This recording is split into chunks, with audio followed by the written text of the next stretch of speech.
Hello students, welcome to दक्षिणा ई classroom. हम लोग स्टार्ट कर रहे हैं अपना नेक्स्ट असाइनमेंट का डिस्कशन और इसमें एक्सरसाइज 2 पार्ट 1, 2 और 3 तीनों से ही कुछ क्वेश्चंस दिए गए थे।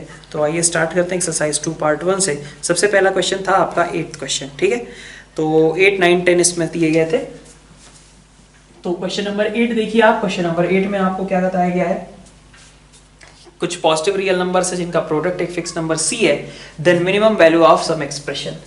तो आपको a1 plus a2 plus a3 up to an minus 1 के साथ में एक 2an दे दिया गया, ठीक है। आपको प्रोडक्ट किसका बताया गया, a1 into a2 into a3 up to an। Maximum वगैरह की बात की गई है, AMGM अप्लाई कर ले। तो यहाँ पे आपने कर दिया अपॉन n ग्रेटर देन और इक्वल टू, ठीक है। a1 plus a2 up to 2an है ना, a1 plus a2 up to 2an upon कितने टर्म्स हैं, ये n टर्म्स हैं, इज ग्रेटर देन और इक्वल टू। प्रोडक्ट कितना होगा इन सब का, a1 a2 a3 up to an का प्रोडक्ट कितना हो जाता, c हो जाता। लेकिन यहाँ पे 2 और है, तो सब इन सभी टर्म्स का प्रोडक्ट करोगे ना तो कितना आएगा, 2c आएगा रेज टू पावर 1/n, है ना, ठीक है। तो इसका एक्सप्रेशन क्या आ गया, अगर n को यहां से हटाए तो n into 2c raise to power 1/n। अच्छा, ऐसा नहीं करेंगे कि इस an को दो पार्ट में स्प्लिट कर लिया। अगर इसको an प्लस an लिख देते हो तो उस सिचुएशन का मतलब क्या होगा, उस सिचुएशन का मतलब होगा कि आप जब प्रोडक्ट करोगे, जीएम निकालने जाओगे, तो आपको an स्क्वायर आएगा ना प्रोडक्ट में, a1 into a2 into a3 up to an minus 1 into an square आ जाएगा, और वो तो आपको पता नहीं है, ठीक है। तो दिक्कत हो जाएगी, इसीलिए हमें 2an जैसे लिखा गया है उसी फॉर्म में यूज करना पड़ेगा, क्योंकि हमारे पास इंफॉर्मेशन इतनी ही है कि a1 into a2 into a3 up to an कितना होता है, c के बराबर होता है, ठीक है।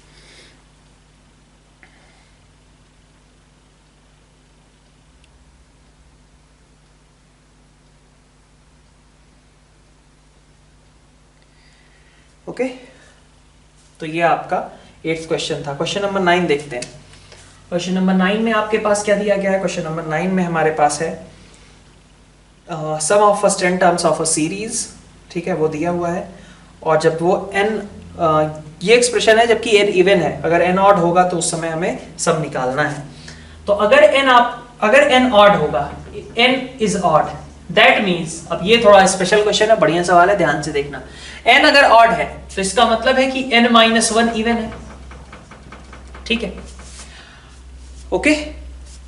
अगर मैं इसको ऐसे लिख लूं, if m is even, if m is even, जो बात उसने n के फॉर्म में कही है उसी बात को मैं m के फॉर्म में लिख लूं, तो अगर m आपका इवन है तो अपन क्या बोलेंगे कि फर्स्ट m टर्म्स का सम कितना होता है, m इंटू m प्लस 1 का होल स्क्वायर बाई 2, ठीक है। ये बात ठीक है ना। अगर m इवन है तो फर्स्ट m टर्म्स का सम कितना होता है, m इंटू m प्लस 1 का होल स्क्वायर बाई 2, यही कहा गया है, ठीक है, ऐसा, ओके। अब हमसे कहा जा रहा है कि अगर मान लो हमें n टर्म्स का सम निकालना है, n टर्म्स को हम ऐसे लिख सकते हैं क्या, t1 plus t2 up to tn minus 1 plus tn, ऐसा लिख सकते हैं। इसका इतना हिस्सा क्या हो गया, sn माइनस 1 हो गया, और प्लस साथ में क्या बोल दोगे, tn बोल दोगे। अब ध्यान से देखो, अगर n आपका ऑड था तो n माइनस 1 तो इवन था ना, n माइनस 1 तो इवन था, ठीक है, n माइनस 1 आपका इवन था। तो Sn माइनस, अगर ये n माइनस 1 चूंकि इवन क्वांटिटी है इसलिए यहां पे m equal to n minus 1 तो रख सकते हैं ना, तो Sn माइनस 1 आप यहां से निकाल लो। यही मेन बात है कि n माइनस 1 आपका इवन है, और n माइनस 1 इवन है तो उस समय ये फॉर्मूला एप्लीकेबल होगा, m की जगह n माइनस 1 पुट कर दिया, n minus 1 into n square by 2, plus साथ में आपको Sn के लिए tn अलग से ऐड करना पड़ेगा। तो nth टर्म आपका क्या है, आप देखो। अब nth टर्म कैसा होगा, जब हम n ऑड ले रहे हैं ना, तो ऑड नंबर टर्म्स का सीक्वेंस देखो कैसा पड़ रहा है। Odd number terms, first term क्या है 1 स्क्वायर, थर्ड टर्म क्या है 3 स्क्वायर, फिफ्थ टर्म क्या है 5 स्क्वायर, तो nth टर्म क्या होगी, n स्क्वायर होगी। ध्यान देना, n हम n ऑड के लिए केवल चेक कर रहे हैं, अगर n ऑड है तो nth टर्म क्या है, n स्क्वायर है, क्योंकि first odd term 1 square, second फिर क्या था, third term 3 square, fifth term 5 square, seven term 7 square, तो इस तरीके से nth टर्म n स्क्वायर, ठीक है, ऑड प्लेसेस वाले टर्म्स को केवल फॉलो कर रहे हैं। तो आपका Sn कितना हो गया, Sn हो गया आपका Sn-1 और प्लस Tn कितना था n²। ठीक है, तो ये आपका एक बढ़िया सवाल था। आगे देखते हैं हम क्वेश्चन नंबर 10।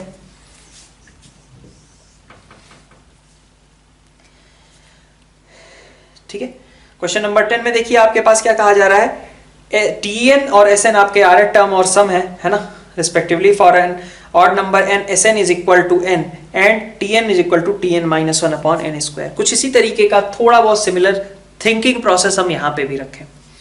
यहां पे आपको कहा गया कि n आपका ऑड नंबर है, अगर इफ n इज ऑड तो Sn is equal to n होता है।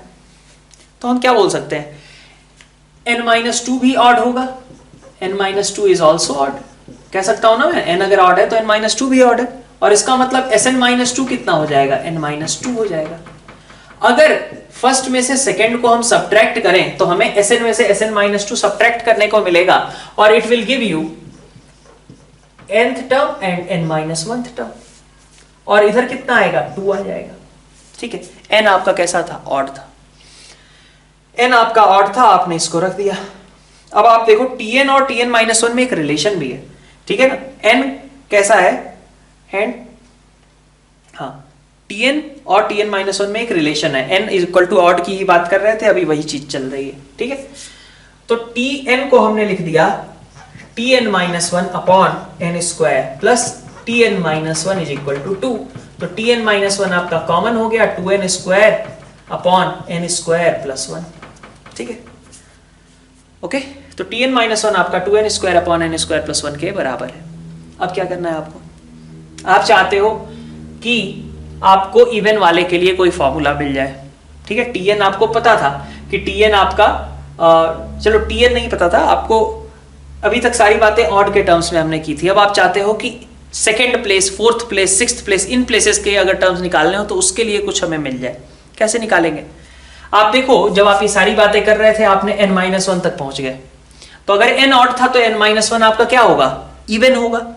और अगर मैं इसी n-1 की जगह m लिख दूं तो मैं बात कर रहा हूं m बीइंग इवन की। ठीक है, तो अगर n-1 को मैं m से रिप्लेस करता हूं तो हियर यू गेट n की जगह पे m+1, सो m+1 होल स्क्वायर प्लस 1, ये आपका Tm का एक्सप्रेशन आ जाएगा। ठीक है, तो ये आपका क्वेश्चन नंबर 10 रहा, एक्सरसाइज 2 पार्ट 1 हमारा इतना ही क्वेश्चन थे। अब अपन 2 पार्ट 2 का डिस्कशन स्टार्ट करते हैं नेक्स्ट स्लाइड में। एक्सरसाइज 2 पार्ट 2 का डिस्कशन स्टार्ट करते हैं। सबसे पहला क्वेश्चन, ठीक है, 5/k वगैरह जो लिखा गया है, तो 13th क्वेश्चन से स्टार्ट कर रहे हैं, है ना, तो उससे 5/k वगैरह तो बाद में आ जाएगा, हम सब निकालने की कोशिश करते हैं। That is 1² minus 2² plus 3² minus 4² है ना, ऐसे करके हमारे पास टर्म्स हैं, प्लस 5², ठीक है, 5⁴ एंड सो ऑन। ठीक है, तो हमें क्या करना है, इनफाइनाइट टर्म्स इनका सम निकालना है। तो आप देख सकते हो एक ऊपर एक एपी क्या स्क्वायर्स लिखे हुए हैं और नीचे एक प्रॉपर जीपी है, तो ये जीपी वाला प्रोसेस ही आप रिपीट करो फिर से। इस जीपी का कॉमन रेशियो कितना है, -1/5, तो -s/5 कितना आएगा, ठीक है, यहां पे प्लस का 4²/5⁴ एंड सो, ऐसे करके आपके पास टर्म्स आती जाएंगी, है ना, अल्टरनेट पॉजिटिव नेगेटिव। ठीक है, डिफरेंस लिया 6s/5 इज इक्वल टू कितना आया, 1², यहां से आप प्लस, यहां पे माइनस, यहां प्लस, यहां माइनस, ऐसा हो जाएगा। तो -2² प्लस 1² मतलब माइनस का 3²/5। यहां देखो 3² माइनस 2² मतलब 5/5², माइनस का यहाँ पे 5 नहीं 7 है ना, 7/5³, फिर यहाँ पे 9/5⁴। अब ये एक प्रॉपर एजीपी बन गया ना, एक प्रॉपर एजीपी बन गया। ठीक है, ठीक है, 1 3 5 7 ऊपर और बाकी आपकी सिंपल जीपी चल रही है, कौन सी, -1/5 कॉमन रेशियो वाली। फिर से यही प्रोसेस रिपीट कर लो, 6s/25 -25 इस बार, है ना, तो कितना आ जाएगा, यहाँ आ जाएगा -1/5 से आप मल्टीप्लाई कर रहे हो और एक टर्म शिफ्ट करके लिख रहे हो, तो -3/5² -5/5³, ठीक है, माइनस का प्लस ऐसा करके, ठीक है। अब फिर से डिफरेंस लिया, तो दोनों का डिफरेंस लिया मतलब दोनों का सम, तो 30 और 36 s upon 25 is equal to, यहां से देखिए 1 माइनस 2/5 प्लस 2/5 स्क्वायर, है ना, ऐसे करके आपकी टर्म्स बनती जाएंगी। नेक्स्ट टर्म में आपके पास क्या आएगा, नेक्स्ट टर्म में आपके पास आ जाएगा -2/5 क्यूब प्लस 2/5⁴, ठीक है।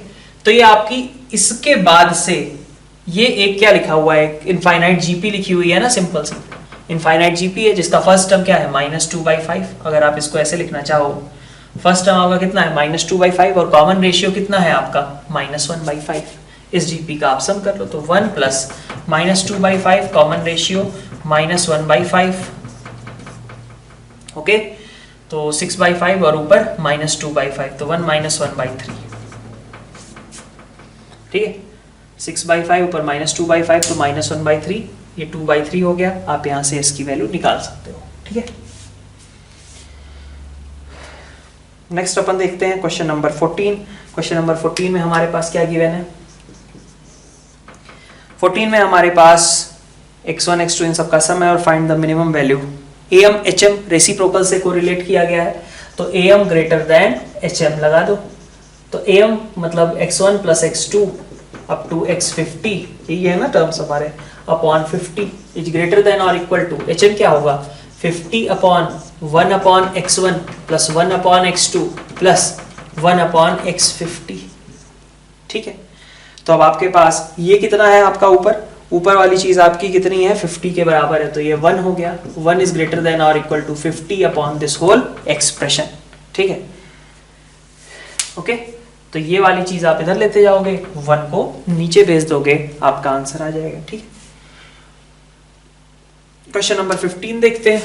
क्वेश्चन नंबर 15 में हमारे पास क्या है, a1 a2 a3 a4 ये सब पॉजिटिव रियल नंबर्स हैं और उनका फाइंड मैक्सिमम वैल्यू। तो बिल्कुल ऐसा ही क्वेश्चन आप पहले भी देख चुके हैं, a1 प्लस a2 आप एक साथ ले लो और a3 प्लस a4 आप एक साथ ले लो, है ना, डिवाइडेड बाई 2, दो टर्म्स, दोनों ब्रैकेट एक एक टर्म को रिप्रेजेंट कर रहे हैं, ये पूरा एक टर्म, ये पूरा एक टर्म। तो इज ग्रेटर देन और equal to a1 plus a2 into a3 plus a4 raise to power 1/2, ये आपका gm बनेगा, ठीक है। अब आप रख दो वैल्यू, इसकी वैल्यू कितनी दी गई थी आपको 15 दी गई थी, तो दिस इज 15/2 का होल स्क्वायर करना पड़ेगा, तो आपके पास टर्म आ जाएगा 56.25, ठीक। 16th क्वेश्चन में आपको सीधा फॉर्मूला रखना है, S3 आपको पता होता है कितना है nn+1/2 का होल स्क्वायर, तो S3 आपका ये हो गया, S2 आपका हो गया nn+1 2n+1/6 और आपका S1 क्या है, S1 है आपका nn+1/2, ओके, ठीक है।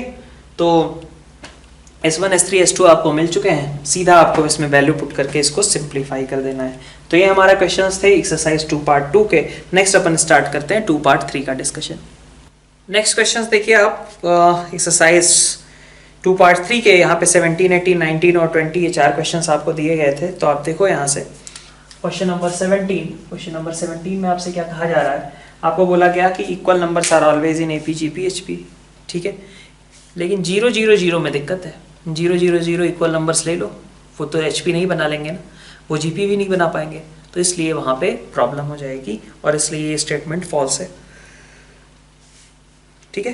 फिर बी स्टेटमेंट पे आते हैं, ABC आपके HP में है, तो हमें दिखाना है कि ये a-b/2 b/2 c-b/2 ये कैसे होंगे। तो अगर आप जैसे इसने कहा a-b/2 b/2 एंड c-b/2, अगर आप सब में b/2 ऐड कर दो, ठीक है, तो ABC मिल जाएगा ना, सब में अगर आप b/2 ऐड कर दो तो ABC ही मिलेगा। तो अगर आप b/2 ऐड कर देते हो और उससे एक AP मिल जा रही है, ठीक है, सॉरी HP मिल जा रही है, तो ऐसा है, उल्टा हम प्रोसेस स्टार्ट कर रहे हैं। उल्टा हमने स्टार्ट किया कि a-b/2 b/2 and c-b/2 are in AP, ठीक है, और फिर हमने हर एक टर्म में b/2 ऐड कर दिया, तो क्या बन गया, A बन गया, B बन गया और C बन गया।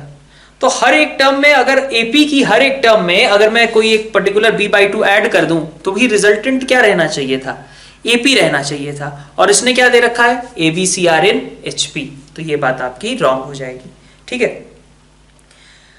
नेक्स्ट अपन देखते हैं सी पार्ट। G1 G2 आपके दो ज्योमेट्रिक मीन्स आपने इंसर्ट किए थे A और B के बीच में, inserted between two positive numbers. A और B के बीच में आपने G1 और G2 दो पॉजिटिव नंबर्स इंट्रोड्यूस किए, है ना। तो G2 आपका कॉमन रेशियो कितना हो जाएगा, कॉमन रेशियो इनफैक्ट हो जाएगा B/A रेज टू पावर 1/3। तो G1 आपका कितना आ गया A into B/A raise to power 1/3। G2 आपका कितना आ गया A into B/A raise to power 2/3। ठीक है, तो G1 cube plus G2 cube is equal to, यहां से A² B, यहां से AB स्क्वायर। ये G1 क्यूब और G2 क्यूब, ये तो करना ही नहीं था हमें, सॉरी। हाँ ठीक है कर लेंगे। क्या है हमारे पास G1 square plus upon G2 plus G2 square upon G1, तो ये आपके पास आ जाएगा कितना G1 cube plus G2 cube upon G1 G2। अच्छा, G1 इंटू G2 कितना होगा, अगर ये सारी टर्म्स आपकी GP में हैं तो G1 इंटू G2 कितना हो गया आपका, निकाल भी सकते हो यहां से AB के बराबर। ठीक है, तो this whole thing upon AB, ये आपका A प्लस B हो जाएगा। तो यहाँ पे आपने यहां से रख दिया A² B plus B² A upon नीचे रख दिया आपने AB, तो this is coming out as B plus A। ठीक है, next, general term of a GP with common ratio are BTK plus 1 and general term of another GP with common ratio भी are, then the series उस general term, उसमें क्या किया अब हमने term by term add कर दिया, तो टर्म बाय टर्म ऐड कर दिया तो फिर से GP ही बनेगी और इस बार कॉमन रेशियो R ही रहेगा। ये तो बात हमने पहले की थी कि प्रॉपर्टीज ऑफ GP में ही कि दो GPs हैं और उनके करस्पॉन्डिंग टर्म्स को हमने ऐड कर दिया तो रिजल्टिंग सीरीज क्या होगी, GP ही होगी, ऐसा आप कह सकते हैं। कि आप ऐसे समझो कि ऐसा है कि हमारे पास D पार्ट में एक AR स्क्वायर ये वाली एक GP है और एक BR स्क्वायर ये वाली GP है।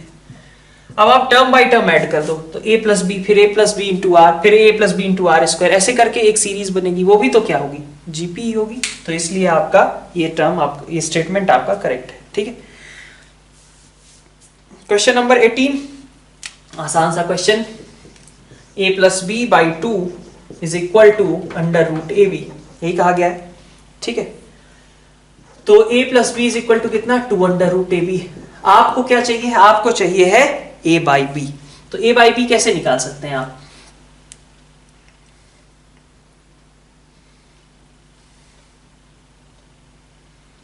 A plus B is equal to A plus B by 2 is equal to under root, अच्छा A plus B by 2 is equal to 2 under root AB, ऐसा कुछ।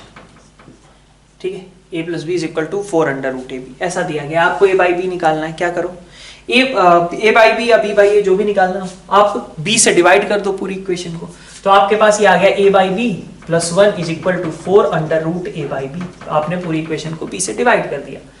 अब आप under root A by B को T मान लो, तो आपके पास लिखा क्या हुआ है, T² plus 1 is equal to 4T, T² minus 4T plus 1 is equal to 0।